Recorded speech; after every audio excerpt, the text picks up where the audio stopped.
Exa FM y Democracia AM. Encarnamos la libertad de expresión con periodismo crítico.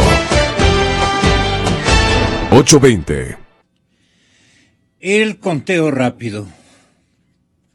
Y habrá tiempo. 8:20 de la mañana. 8:20 de la mañana. ¿Qué me dice y me compadece? ¿De qué me compadece? 8:20. 8:21 de la mañana. Muchísimas gracias.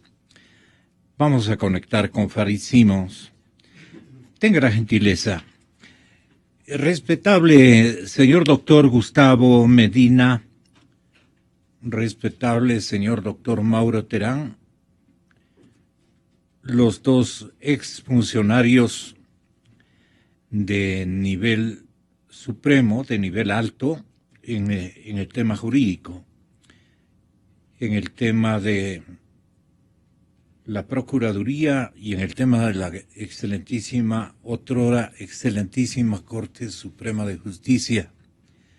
El juicio abreviado ha generado una serie de críticas y de malas experiencias, doctor Mauro Terán. ¿Cuáles han sido las más significativas? Bienvenido, tenga la bondad.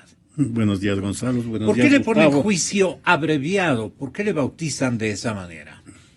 Proceso abreviado. Proceso, perdón. Procedimiento abreviado. Procedimiento abreviado. No, A ver, no es lo mismo que juicio abreviado. No es un procedimiento también. ¿No? Hay un procedimiento previsto en el Código Orgánico Integral. El Código Orgánico Penal Integral. Bueno, esta novelería, digamos, apareció en el año 2001 y se instauró en nuestra legislación este procedimiento abreviado, que se basa en el principio de la economía procesal. Es decir, que cuando una persona, un imputado, colabora para que se esclarezca la realidad del delito, colabora para que la Administración de Justicia, la Fiscalía y todos ellos tengan que realizar menos ajetreos, menos indagaciones, menos investigaciones, porque ya el delito prácticamente está determinado, clarificado. Entonces, esta colaboración se considera que debe merecer algún beneficio para los imputados, porque hay un ahorro procesal, lo que se llama. Y ese ahorro, pues obviamente le va a enriquecer al Estado. Son los conceptos que se manejaban. Y entonces, en función de esto, se estableció este procedimiento abreviado, por el cual quien coopere para la clarificación de los delitos, de las acciones, será beneficiado con una rebaja de la pena. Una práctica norteamericana que se insertó hace ya algunos años. ¿Por motivos de qué, ex procurador Medina López? Muchas gracias por estar aquí. Gracias por la invitación y un placer participar con Mauro. Hay que reiterar que esto del procedimiento abreviado es una mala copia de prácticas procesales de los Estados Unidos. ¿Por qué cree que es una mala copia? Allá se utiliza este mecanismo, pero mientras abominamos contra los gringos, copiamos y mal sus instituciones. Una de las malas copias que hemos hecho es precisamente este denominado proceso abreviado, que para mí es inconstitucional. Subrayo, para mí es inconstitucional, por la razón de que la Constitución de Montecristi, entre otros principios, establece que ha de haber una debida proporcionalidad entre la infracción y la sanción, entre el delito y la pena. Vale decir, debe haber correspondencia entre el nivel de la sanción que se impone y la gravedad del hecho que se juzga. Y esta proporcionalidad, para mí, no está siendo solamente afectada. esta ha sido afectada, ha sido vulnerada, porque esa proporcionalidad no solamente debe constar en el derecho positivo, en el Código Integral Penal, sino tiene que también hacerse presente en la práctica de las normas penales, en cuanto a que los jueces y los fiscales no pueden acordar penas que resultan sin ninguna proporcionalidad con aquella que se imponen a los que no han aceptado el procedimiento abreviado, que tiene como premisa que el procesado debe aceptar su culpabilidad, debe reconocer que ha cometido un delito, y como premio a ese reconocimiento empieza una suerte de negociación entre el fiscal y el procesado, interviniendo naturalmente los abogados o público o privado. A mí personalmente me repugna que asuntos tan trascendentes como la imposición de una pena sean materia de negociación. De negociación. A mí no me cabe esa posibilidad. Por principio, yo no soy partidario de la discrecionalidad de la autoridad. Llámese juez, llámese fiscal o llámese como se quiera en la administración pública. La humanidad ha ido en un proceso hasta llegar al establecimiento de normas lo más claras y precisas que disminuyan la posibilidad de discrecionalidad de la autoridad, que siempre se presta a algo negativo. La prensa, con motivo de este problema del procedimiento abreviado, ha señalado algunos ejemplos. ¿Cómo es que se acuerda con unos procesados 8 meses de prisión y para otros se pide más de 8 años de prisión? No parecería que hay proporcionalidad ni lógica entre lo uno y lo otro. Por eso, por el mismo delito, por el mismo hecho, porque estamos hablando de responsabilidades por el mismo hecho. No estamos hablando de responsabilidades por hechos diferentes.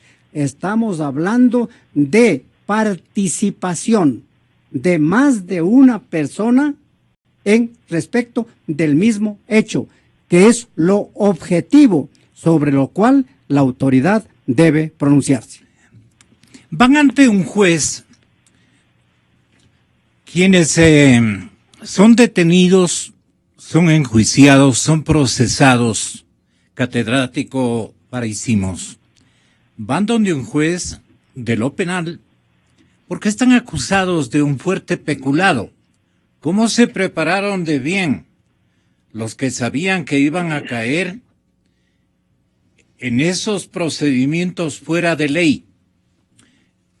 En la figura más grave, el peculado, el robarse el dinero del pueblo ecuatoriano, el robarse el dinero de todos. A través de cualquier mecanismo surge la figura del peculado, y este actor va, confiesa, arregla con un fiscal seguramente, toma contacto con el juez del proceso, pero más, con la fiscalía en la especialización que sea, y dice en efecto: yo, Farid, yo he cometido un delito de peculado, así es que quiero arreglar porque sé ¿quiénes más intervinieron en este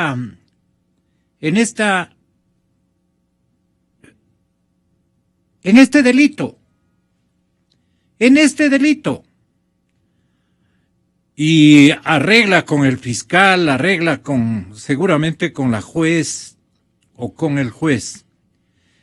Y luego acude a otra figura, que no recuerdo el nombre, en el que ha intervenido, al que se ha acogido, más bien, esa es la palabra, se ha acogido el ex ayudante auxiliar, secretario de tesorero, el BAI de la Federación de Fútbol, sí, efectivamente, y sale en cuestión de días con otra figura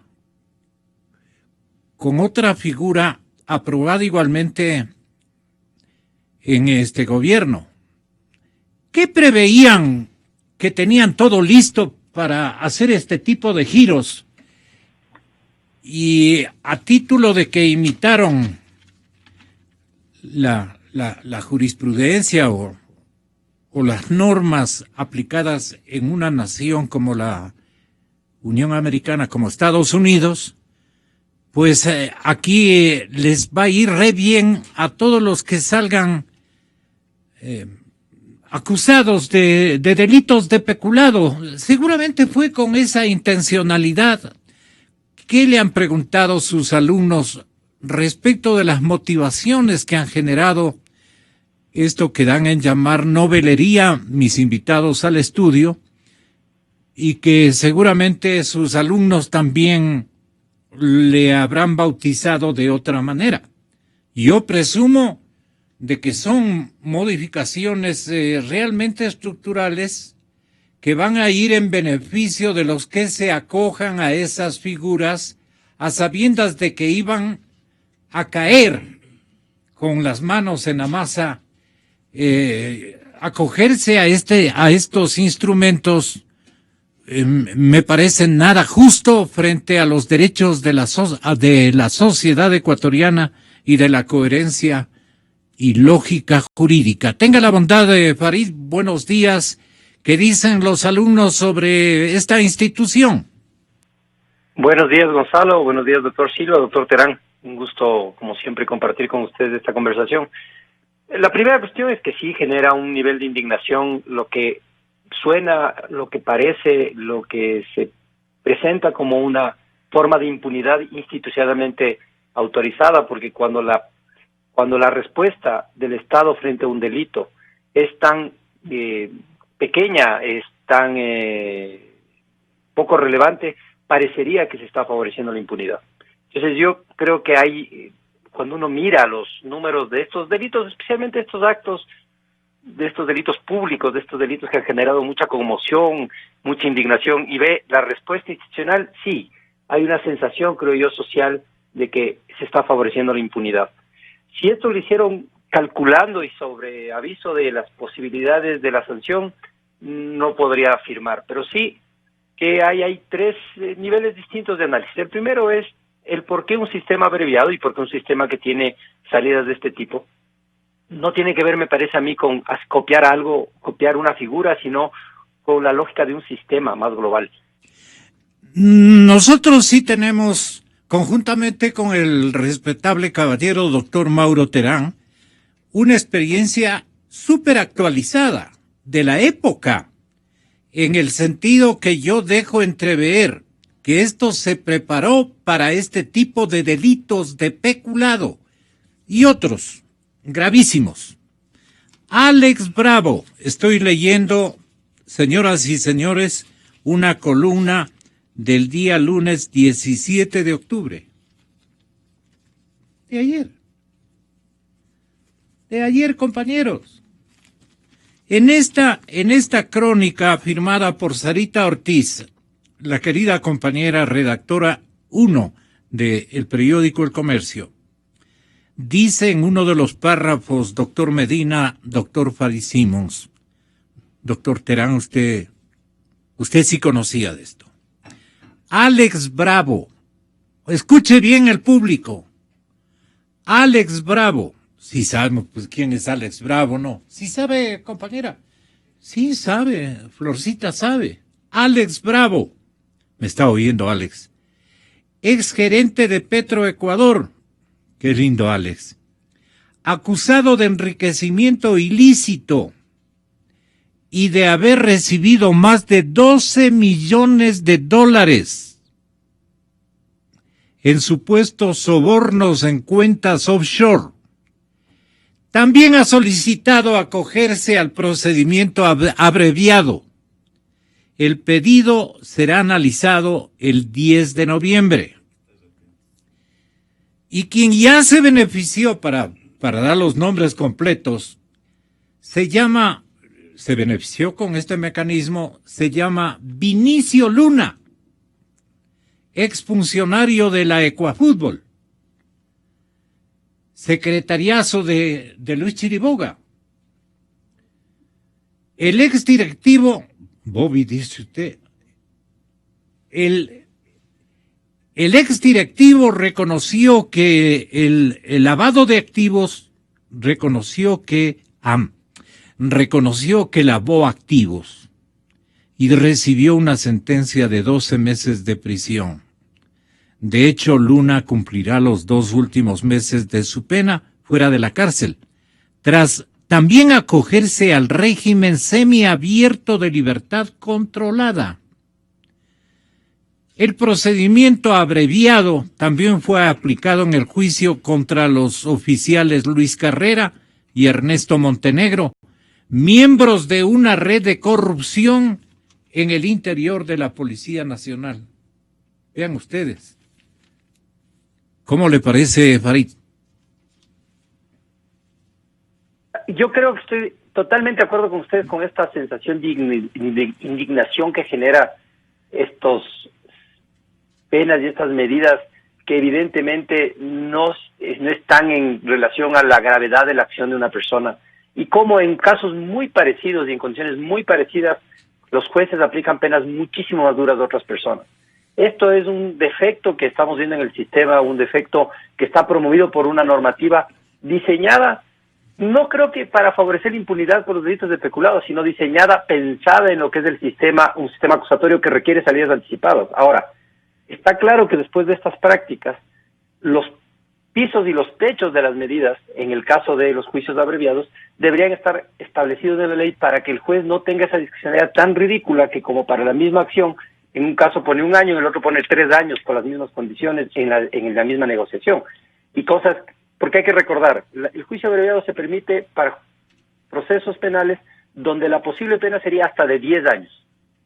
Aquí ya no hay, como no hay categorización de las infracciones, sino solamente es penas hasta 10 años, entran un montón de delitos de distinto tipo, desde delitos sexuales hasta delitos de peculado contra la administración pública, una lista de cosas. El juez tiene la posibilidad de resolver, en función del cumplimiento de las condiciones para el juicio abreviado, una pena que por debajo de la pena fijada en el COIP.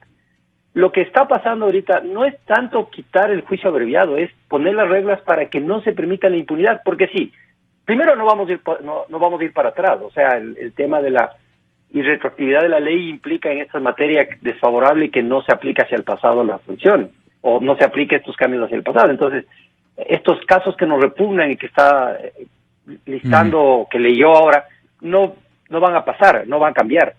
Seguramente es el anuncio después de varios casos, porque donde primero se vio la gravedad de esta forma, de estas medidas, es en la famosa los billetes falsificados. Casi me parece que 8 millones o 10 millones de dólares en billetes, y la pena fue de 8 meses. En cambio, otras personas vinculadas a ese delito que no consideraban que eran flagrancia tuvieron una pena mucho mayor. Entonces sí, es necesario que el sistema de justicia penal tenga salidas anticipadas, juicios abreviados, juicios más rápidos. Es indispensable. No podría un sistema de justicia penal manejar todos los casos de la misma manera, y el flujo de casos haría que después se sature el sistema.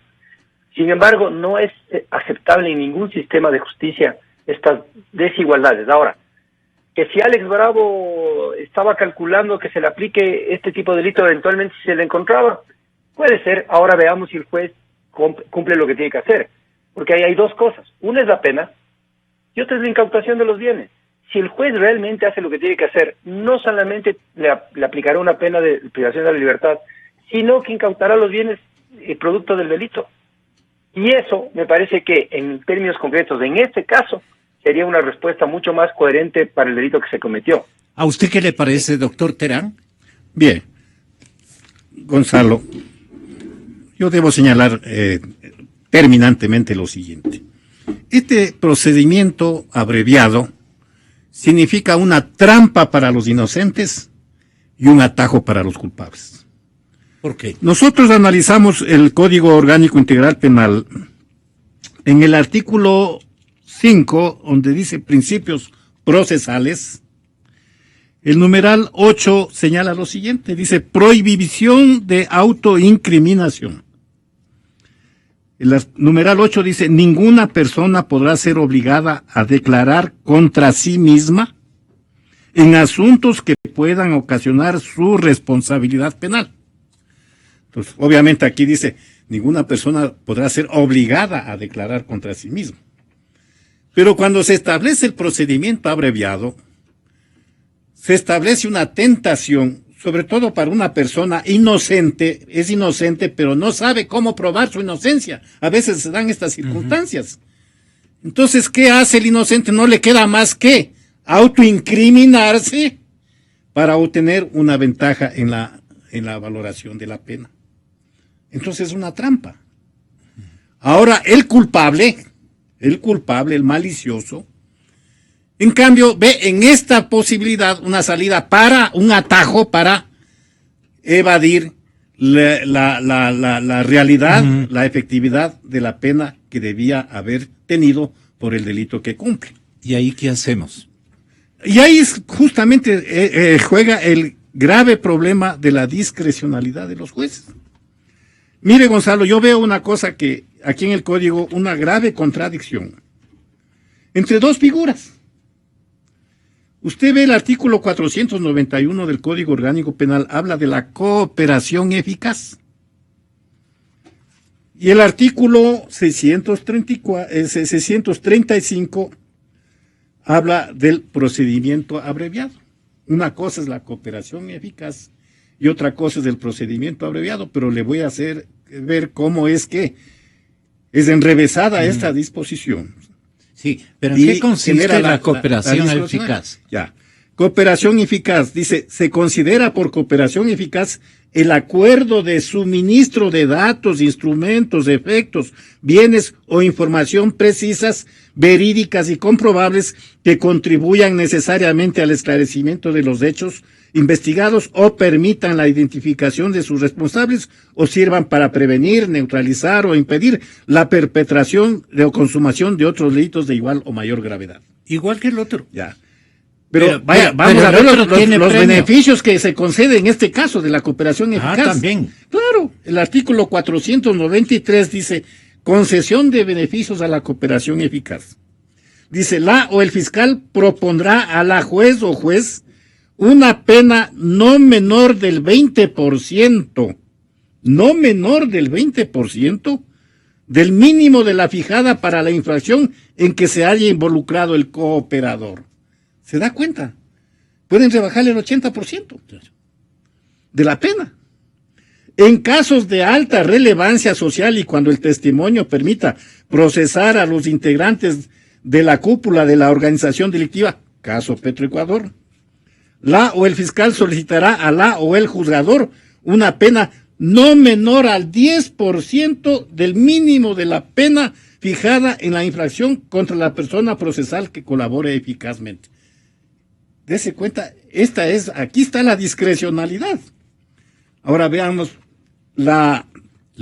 Procedimiento abreviado. Estamos asesorando a los señores abogados que defienden a Alex Bravo.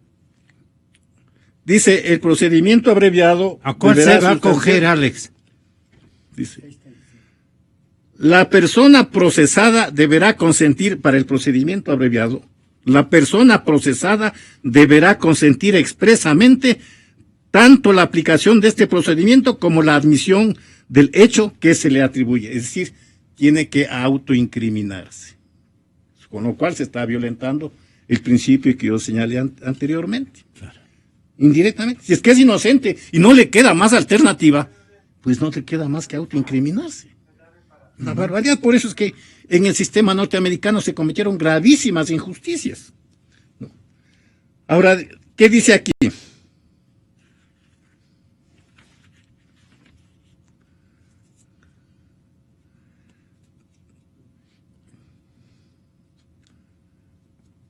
Mientras dice, la pena sugerida será el resultado del análisis de los hechos imputados y aceptados, de la aplicación de circunstancias atenuantes, conforme lo previsto en este código, sin que la rebaja sea menor al tercio de la pena mínima prevista en el tipo penal. Aquí ya se habla de otra cosa. Dice, la pena sugerida será el resultado del análisis de los hechos imputados y aceptados y de aplicación de circunstancias atenuantes. Todo esto es discrecional. Conforme lo previsto en este código, sin que la rebaja sea menor al tercio de la pena mínima prevista en el tipo penal. Bueno, al final, ¿en qué nos quedamos? ¿Esta rebaja o la rebaja de la cooperación eficaz? Puede mezclarse cooperación eficaz. Depende del juez, eso. Claro, y puede hacer una mixtura. Esa es la discrecionalidad bárbara. Claro. ¿No? Y eso tiene que, de alguna forma, regularse. Yo no creo que debe eliminarse la posibilidad de un procedimiento abreviado. No. Si hay la predisposición a colaborar para el esclarecimiento de la verdad, sí debe que haber algún beneficio, pero el beneficio no puede ser tan grande. Uh-huh. en rangos tan amplios y con la discrecionalidad. Le pregunto, doctor Medina, ¿por qué se legisló? No le pregunto a usted, porque usted no legisló, pero en esa inquietud global que tenemos, ¿por qué cree usted que se ha legislado dos tipos de atenuantes para mezclarlos? Para, mantener listas cualquiera de los dos instrumentos atenuantes, siempre beneficiando al autor, como yo dije, antes de conocer de este párrafo, yo medité en la figura del peculado, o en la gravedad de un peculado, y dije, estitos, los que sabemos, ya se estaban preparando para lo que les va a venir, siempre y cuando el pueblo ecuatoriano apabullantemente los venza en las elecciones del mes de febrero. Febrero 17, 27, ¿no? Entonces, si es que quedan en el poder, habrán cosas que ya no puedan ocultar, pero tienen estos dos mecanismos para reducirse las penas. Es que van a decir, ¿por qué piensan o imaginan de esa manera si en la mismísima Norteamérica ya se ha trabajado con esta legislación en procura de alcanzar mayores detalles de cualquier delito, especialmente de carácter penal? Me imagino que es así. Inventaron estas atenuantes, estos recursos, estos premios, digamos, para la gente que iba a cooperar con un testimonio que amplifique y otorgue luces a un caso o a un delito que la justicia o los fiscales no tenían manera de saber y conocer la verdad. Perdone, doctor. Primero, hay que puntualizar que en estos últimos tiempos no hay un mayor rigor en materia legislativa. Sobre todo cuando se trata de cuerpos legales complejos y trascendentes, entre ellos el de materia penal, en el que hay que poner énfasis inclusive en asuntos elementales como son los semánticos, porque de la precisión con la que se utilicen los términos depende la aplicación buena o mala que hagan los operadores de justicia. En estos tiempos ya no se legisla artículo por artículo, como debería hacerse, sobre todo en materias complejas y trascendentes. Hoy se aprueban en fardo. ¿Cómo es eso? Se aprueba todo el proyecto, cualquiera que sea el número de disposiciones o artículos que ese proyecto tenga. Imagínese usted leer un proyecto de 500 o 600 artículos. ¿Podrá el legislador mantener la atención debida para comprender el sentido de esas disposiciones, cuando inclusive ahora se permite que el ponente, así le llamen, el ponente pueda aceptar participaciones, objeciones que algún legislador haga e introducirlas de última data en un proyecto de ley? Así me parece que no se debe legislar en materias sobre todo complejas y trascendentes. Ahí hay que aguzar el entendimiento, hay que aguzar la inteligencia, hay que poner atención a los hechos y a las experiencias, porque sólo así se puede legislar con sabiduría. Ahora, recordemos, ya en el tema del procedimiento abreviado, que este procedimiento existía antes del principio de vigencia del Código Integral Penal. Pero entonces se permitía este procedimiento solo en aquellas infracciones sancionadas hasta con 5 años. Al legislador, autor del Código Integral, se le ocurrió duplicar el tiempo hasta 10 años, con lo cual caen una serie de infracciones, entre ellas el lavado de activos, el tráfico de drogas, la estafa, no el peculado, porque en el caso del peculado, este último código agrava la pena, establece entre 10 y 13 años, si la memoria no me falla. Pero hay otras figuras que sí caen dentro de la posibilidad de pactar, de negociar el procedimiento abreviado, que vuelvo a repetir, para mí es una mala copia de la experiencia norteamericana, que es otra realidad jurídica, porque en los Estados Unidos y en todos los países anglosajones no estamos frente al derecho escrito como tenemos nosotros. Ahí las experiencias, la jurisprudencia juega un papel fundamental.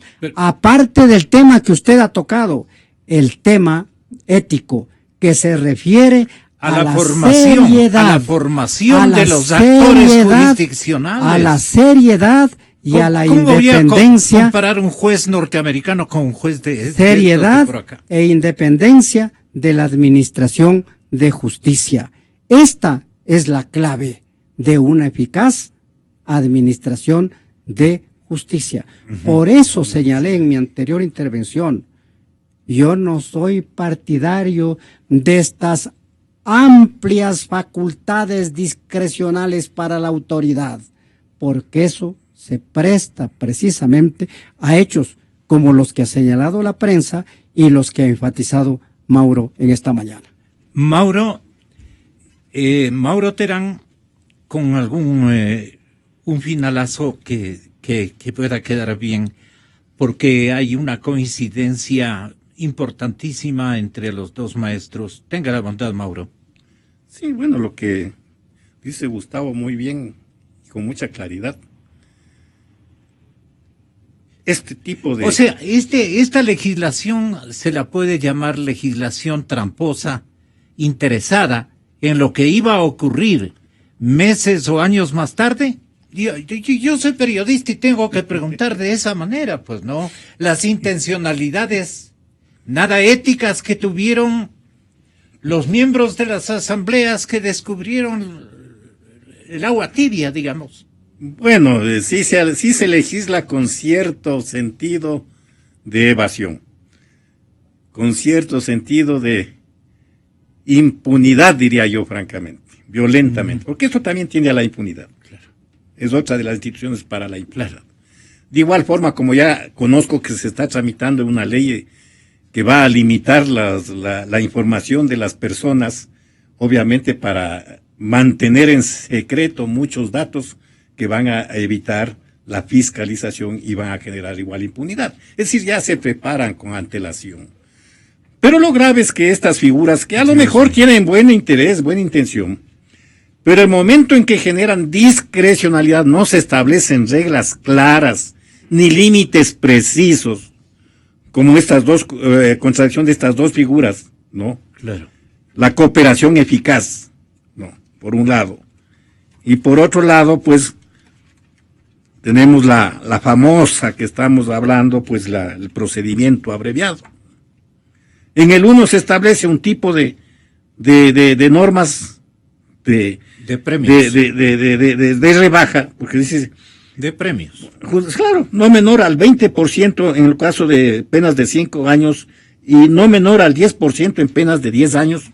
Eso también ya es sospechoso cuando se subió de 5 a 10. Y en el billete de A5, ¿qué dice? Y en el caso de la procedimiento abreviado. Ha sabido poner billetes de 5 en cada capítulo del COI. Pero de los sucres, no son dólares. Por eso. Sí, doctor. Sin que la rebaja sea menor al tercio de la pena mínima prevista en la tapa. Entonces ya digo, estas discrecionalidades son graves y están causando ya efectos con los datos que usted leyó.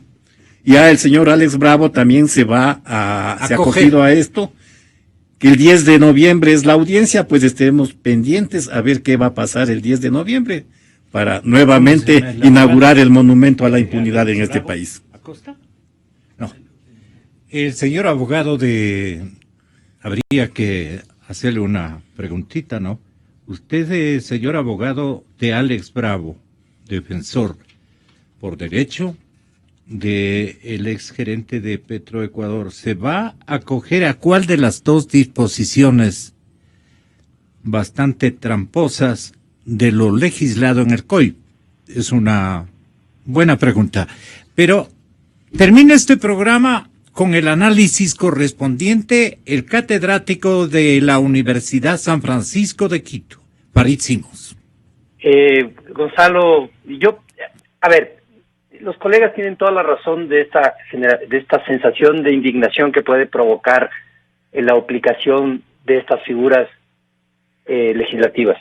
Especialmente cuando uno mira en estos casos tan complicados, tan complejos, esta diferencia en la sanción y casi la mirada social de que esto es irrisorio. O sea, que una persona que comete un delito muy grave, que defrauda muchos millones de dólares, o que falsifica mucho dinero, o que se aprovecha de manera increíble de la cosa pública, después tenga unas penas tan ridículas.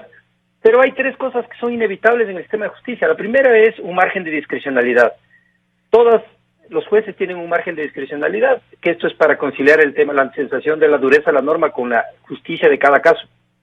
En esta materia queda en claro que esos márgenes son excesivos y que hay que reducir. La segunda cosa, el juicio abreviado y la colaboración eficaz son mecanismos necesarios en un sistema acusatorio como el que tenemos nosotros. En caso contrario, tendríamos muchísima más rezago, muchísima más rémora judicial. En tercer lugar, Gonzalo, no podríamos decir que los legisladores están aprobando normas para protegerse, pero la consecuencia de la aplicación No de para esas normas, protegerse ellos, pues, claro, para sino sus nominadores. para protegerse ¿Quién construyó este código nomás, pues? para protegerse en general, digamos, políticamente y judicialmente. Hay normas y hay procesos de reforma legal realmente sospechosos que tenemos que denunciar, por lo que se acaba de hablar, por ejemplo, la ley sobre bases de datos. Claro, tiene dos cosas increíbles. Por un lado está la posibilidad de que el Estado cierre cualquier página web, cualquier sistema informático, teóricamente se esté violentando las reglas, si se aprueba esa ley, ¿no? En una oficina que es adjunta a un ministerio de Estado, sin proceso judicial. Pero esa misma ley, a su vez, restringe la posibilidad de acceder a información sobre políticos. Que claro, esa norma claramente está siendo escrita para perseguir a unos y para proteger a otros. Es una regla realmente abusiva. Ahora, si usted se pone a ver lo que sería en el caso del señor Bravo, por ejemplo, si él da información que permita desarticular una gran banda de gente que está estafando al Estado, me parece que el premio que se le puede dar valdría la pena que sea alto en función de la persecución de otras personas. Sin embargo, estamos viendo que esa consecuencia no tiene si coge el juicio abreviado en este tipo de delitos. Gonzalo, nosotros en este momento estamos viviendo una situación en un estado de cosas donde por un lado tenemos esta crítica súper fuerte a cómo funciona el sistema de justicia, lo selectivo que es, la imposibilidad de que los jueces actúen con independencia, pero por otro lado viene el presidente de la Corte Interamericana y dice que es un ejemplo mundial de la reforma judicial. Esta esquizofrenia con la que vivimos, por un lado, gente como los colegas que están ahí y yo, que vemos con mucha sospecha al sistema de justicia, y por otro lado, alguien que dice esto. Entonces, los oyentes, las personas que están mirando estos temas permanentemente, quedan absolutamente estupefactos. No saben a quién creer, pero el resumen es, mire, no hay cómo dar marcha atrás, ya esto se va a aplicar hacia el futuro. Me parece que hay que hacer una propuesta de reforma legal donde estos límites se limite la discrecionalidad y que sigamos denunciando aquellos casos donde las reformas legales efectivamente están siendo escritas en función de proteger y de favorecer la impunidad y una transición que a mí me parece que tiene varios actores al futuro, y uno de esos actores claves al futuro va a ser el funcionamiento de los fiscales, porque lo que no hemos hablado es, por ejemplo, la vergüenza de la fiscal la semana pasada perdiendo una prueba clave en un caso de Luis Chiriboga. Es decir, la posibilidad de que por una omisión de un funcionario público se quede la impunidad de un delito, o la vergüenza de que un delito que se denunció hace 10 meses, que es el caso de Petroecuador, haya permitido el sistema de justicia que las personas se escapen y que después escuchemos, pero realmente impresionados, que sea este gobierno el que diga que ha descubierto la corrupción en Petroecuador cuando todos habíamos leído hace más de 10 meses las denuncias de Villavicencio sobre el tema. Y la inacción, o sea, hay cosas muchísimo más graves en conjunto, pero sí, efectivamente, lo que estamos analizando ahora genera indignación social, ¿no? Desde luego, Farid, muchas gracias. Yo solamente quería acudir a lo siguiente.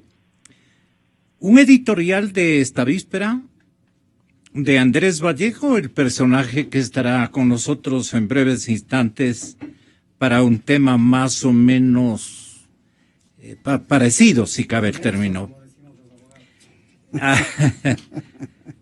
Andrés Vallejo, en un párrafo de Corrupción Papers, decía: el gobierno debería ser el primer interesado en que las cosas estén claras.